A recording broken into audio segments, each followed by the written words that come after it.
just look at what it means to them to knock out Liverpool from the FA Cup. Plymouth are going on to the 5th round of the Cup. Liverpool fielding a much changed side, if I should use the word advisedly, paying for it as well. Yeah, I think when I looked at the lineup personally and I saw that Salah wasn't even on the bench, in my head, it felt like Arne Slot didn't take Plymouth seriously, and with good reason. This is the team bottom of the championship. They are really struggling for results. So you would expect that... Isn't that where Wayne Rooney was a while ago? Yes, exactly. So you would expect that Diaz, Jota and Chiesa should be able to handle Plymouth Argyle, but it didn't work out that way. But for me, I think he underestimated them. He didn't take it too seriously. I think he's also thinking about, look, it's a long season. We have a Carabao Cup final. Yeah. The league is still there. The Champions League is there. If we win 2 out of 3, it's a very good season. If we win 3 out of 3, it's a very good season. So whatever may happen in the FA Cup, we can live with it. I think that there's also that logic there that, look, we are doing very well in other competitions. The extra games won't benefit us in the long run. So maybe that's the issue. And Arne Slot he's well known for knowing how to rotate his team and rest his players. At Feyenoord, his teams didn't get muscle injuries a lot. So he has that track record. But for me, I think the lineup showed a lack of respect or interest. I don't know the right word to use. Some people say he disrespected Plymouth. But I think it's just a lack of interest in the cup, because you see big teams sometimes, even their resting players, you have your Salah on the bench, you have your this person. But the fact that Salah didn't even make the match day squad, and look at the match day squad, a lot of players who are not first team players, a lot of under 21, under 18 type players in the match day squad. That shows someone who's not particularly interested in this competition to me.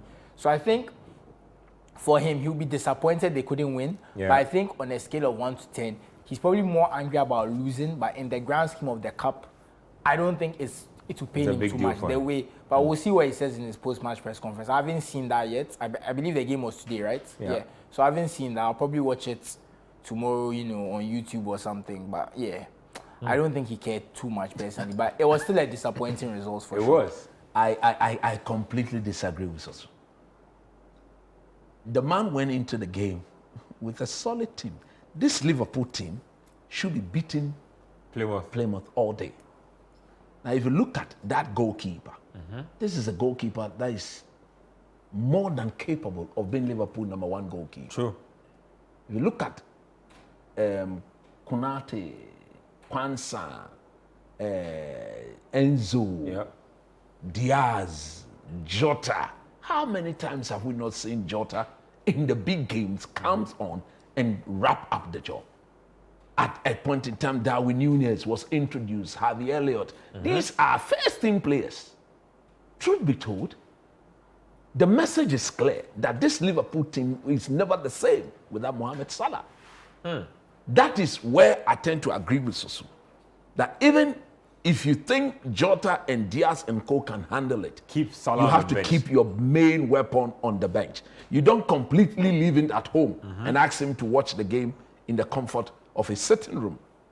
You don't do that. And if you're a Liverpool fan, you should be angry. You should be extremely angry, because Liverpool being knocked out of the 4th round, the best knockout competition in world football, is unacceptable by a team that is languishing at the bottom of the championship. It's unacceptable. And if you look at the all-round performance, until Liverpool went down, they were completely toothless. They did nothing. It took the last 10 minutes for them to realize that, oh wow, what is happening here? We are going out of the competition.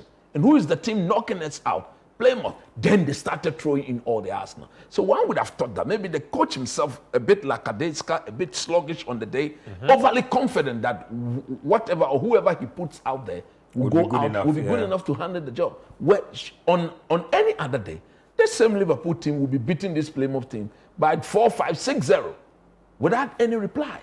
So the point I'm making is that maybe he's not been properly briefed about the history about the FA Cup, because this is the cup that guarantees the shocking results every now and then. Every year there's a shock that everybody's likely to and they have fallen victim. And this year it took the best team in the land. That is why I'm so angry.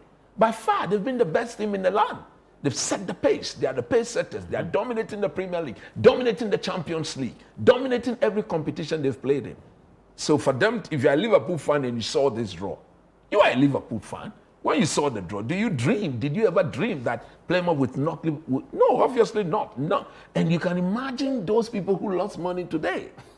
I had one of my guys who's a very good bettor. He called and said, Coach, I said, I don't do betting. You decided to do betting. Keep quite quick. I'll be honest. Betting on a cup game is not. Exactly.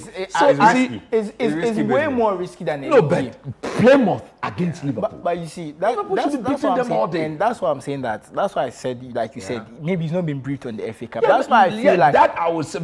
And that's why I'm saying. And I feel like there's a lot of players he doesn't trust. Because Endo is someone he doesn't trust. He played today. Javier Lot, we've barely seen him this season. He played. This guy, Kwanzaa, he doesn't trust, was played today. No, but he's always on the bench of the first team. Chiesa, I understand what I'm saying. These are players that the coach, compared to some of the other subs, these are the players who play the least. And the fact that they started today is what I'm saying that is making me feel like he didn't take the game seriously. As much importance to the game. That I don't want to accept.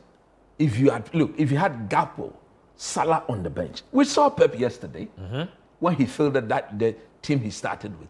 But there was De Bruyne, there was Foden. Those guys were where if the people start misbehaving, then you throw them on. And coach, that's my point. Because you would have put them on the bench. These lesser teams in such competitions, they are fired up. The longer it goes, and the more confident they get that they can beat you. Exactly. And for me, look, he should go back to his house, go get him into his room, look himself in the mirror, and tell himself, admit to it. So, like you said, I'll be waiting to hear the because things if they field a proper squad, they can win it all. You can win the league, you can win the FA Cup, you can win the league. If you listen to the commentator, he said there will be no quadruple for Liverpool. Why did you think he make that statement? Yeah. Because there are all indications that if they turn up, they beat everybody. True.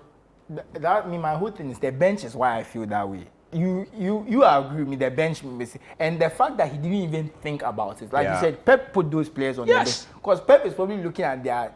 And it was De Bruyne who came through and scored. The difference that Pep is probably looking at their season thinking, hey, this is probably the only thing we can win. Exactly. So you see, there's that importance that even though I need to rest players because we have Real Madrid on Tuesday, I still have to have those players who can save this. I just feel like once he didn't put them on the bench, it showed a lack of interest. That's how I'm interpreting it. I Coach can understand. is interpreting it as a mistake. But I think he knew exactly what he was doing. And it was just backfired. That's how I feel about it. Well, let's get more highlights in. Let's get to the game between Everton Football Club and AFC Bournemouth. It was more Antoine Semenyo heroics. Let's enjoy.